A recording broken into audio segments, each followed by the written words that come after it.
دوسرا باب حکمت کے انعامات۔ اے میرے بیٹے، اگر تو میری باتوں کو قبول کرے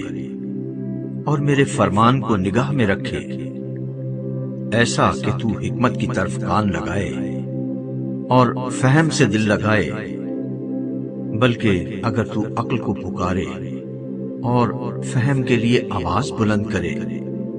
اور اس کو ایسا ڈھونڈے جیسے چاندی کو،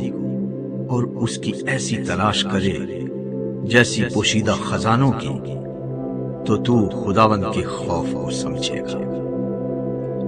اور خدا کی معرفت کو حاصل کرے گا، کیونکہ خداوند حکمت بخشتا ہے۔ علم و فہم اسی کے منہ سے نکلتے ہیں۔ وہ راست بازوں کے لیے مدد تیار رکھتا ہے اور راست رو کے لیے سپر ہے، تاکہ وہ عدل کی راہوں کی نگہبانی کرے اور اپنے مقدسوں کی راہ کو محفوظ رکھے۔ تب تو صداقت اور عدل اور راستی کو، بلکہ ہر ایک اچھی راہ کو سمجھے گا، کیونکہ حکمت تیرے دل میں داخل ہوگی اور علم تیری جان کو مرغوب ہوگا، تمیز تیری نگہبان ہوگی،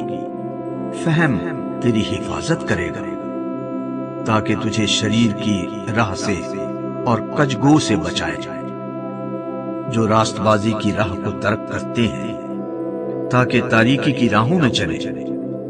جو بدکاری سے خوش ہوتے ہیں اور شرارت کی کجروی میں خوش رہتے ہیں، جن کی روشیں ناہموار اور جن کی راہیں ٹیڑھی ہیں، تاکہ تجھے بیگانہ عورت سے بچائے، یعنی چکنی چپڑی باتیں کرنے والی پرائی عورت سے، جو اپنی جوانی کے ساتھی کو چھوڑ دیتی اور اپنے خدا کے عہد کو بھول جاتی ہے، کیونکہ اس کا گھر موت کی اترائی پر ہے اور اس کی راہیں پاتال کو جاتی ہیں۔ جو کوئی اس کے پاس جاتا ہے